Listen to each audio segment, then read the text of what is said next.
Now, every Monday at 11 o'clock, we take a look at how much common goods and services should cost. We've been doing this now for more than a couple of months. We've had some fun with this segment. Now, today, as we begin October, we're going to take a look at tutoring. You know, we're just over a month into this school year. Perhaps you already know that your child is struggling in a particular subject, maybe in their new grade. Well, what do you do if your child is struggling? You may often look to tutors to help your child get those grades back on track. But how much should you be paying for a tutor? And by the way, send me a text message, 514-790-0800. You can always send me a text. I'd love to hear if you are right now paying for a tutor for your child, your son or daughter. Let me know what you're paying and why you're using a tutor right now. Would love to hear your thoughts there.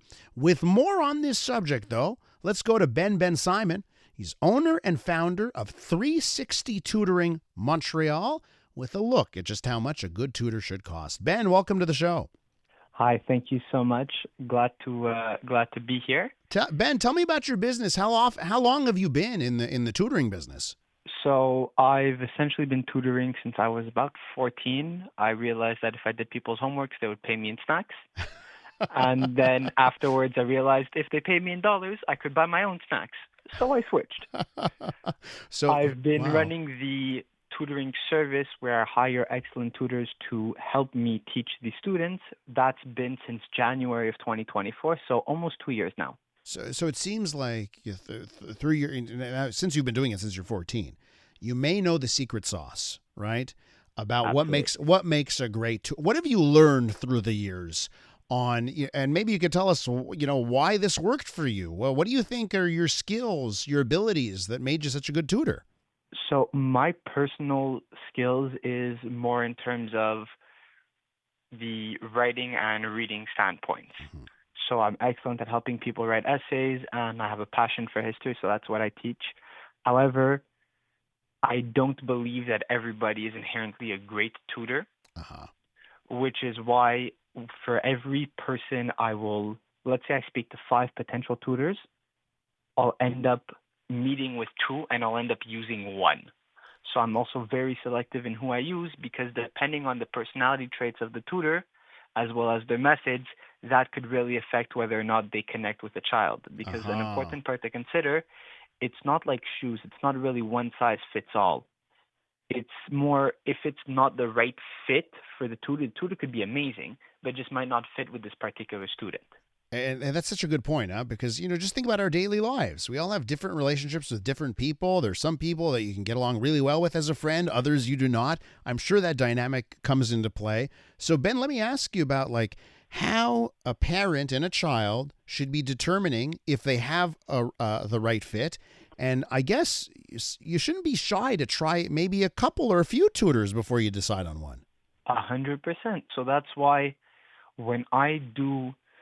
that's why with my service, I never believe in having just one person per subject. I have multiple people able to teach multiple different things. So when I speak to a student or their parent, I get a feel for their particular needs, and then I'm able to, because I know my tutors very well, I'm able to match the students with the tutors who match their personality and their learning styles the best.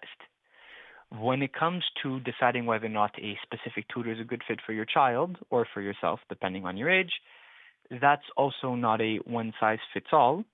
But what I would really suggest is not overthinking it either, because it's not a girlfriend. You don't need to love every part about it. It needs to work out. It's a friend. Yeah. It needs to work. It's like a friend from class. It needs to work for the time being. So as long as you're learning properly and you or your child has a good rapport with the tutor, that's the most important thing. That's the transactional side of things, and I think that point is very well taken. We're with Bensimon, owner and founder of 360 Tutoring Montreal. Ben, I do want to get into cost and how much the parents who are listening right now should be paying for tutors. But I guess the one thing before we get there is, what do you see, who's coming to you? I'd love to know more about the types of students, the types of parents. What do you see right now? What are the trends when it comes to people who need your help? Honestly, because I am such an all-inclusive service, which means I do students at elementary, high school, CEGEP, and university level, I can't narrow down one specific trend. However, if we're mainly speaking about high school students, which is my key demographic, right now, what I have is I have a lot of people saying, okay, my kid's doing well, but this year's Sec 4, this year's Sec 5. They need amazing grades to get into a good CJEP. I want them to not just get 80s, I want them to get 90s, and they can't get those 90s alone for most of these kids. Wow. So they come to me, they say, Ben, I want a tutor, what do you suggest? And then what I tell them is, depending on the kid's level, if the kid has has either some learning difficulties or has significant knowledge gaps, then we need to be a bit more intensive. However, for just a regular checkup, like just to make sure that the student is up to date, I usually recommend 1 to 2 hours a week per key subject, key subjects usually being math and sciences. Mm-hmm. So the one that the child has having a bit of difficulty with, usually math or science, we recommend 1 to 2 hours a week. That allows the tutor to help the student stay on track. If they misunderstood any concepts during the week, then the tutor is able to fill in those knowledge gaps, and that really allows the student to never fall behind, because once they fall behind, that's the difficult part for them, because these are kids. Their self-esteem is hurt quickly. If they don't understand one thing, then the next subject, they still don't understand, they're behind. They're like, oh my God, I'm so dumb, I can't understand anything. And the truth is, they just needed a bit of a review. And also nowadays, with everybody working so hard, parents don't necessarily have the time to sit down with their kids every night anymore either. Yeah. Listen, Ben, I'm fascinated about the fact that you've got parents coming to you and students coming to you. They're already good students. They're in the 80s. They're preparing for CJEP at university. They want to get to the 90s and 100s. I find that incredible. So there's a mix of both. Absolutely. There are some that are struggling, but there are some that are doing well. And the ones that are struggling, at one point, most of them were also doing well, and they began to fall behind slowly. Now, Ben, there's that old saying, you get what you pay for. Absolutely. But I'm sure your parents, there's limited funds for everybody at the end of the day. So what do we talk, like ballpark here? How much our listeners right now, what is the ballpark on how much you should be paying for a decent tutor? And I know you can have online tutoring, in person, all of that stuff. Give me some guidelines here for our listeners about how much they should be paying. Honestly, anywhere between $20 and $90. It's very, very subjective. Depends on the experience of the tutor, their education. It depends heavily on the level of the student themselves. For example, on my service, I charge progressively higher per level. So an elementary student will be paying significantly less than a university student, because it takes a lot less education and expertise to teach someone in elementary than it does to teach someone in higher education.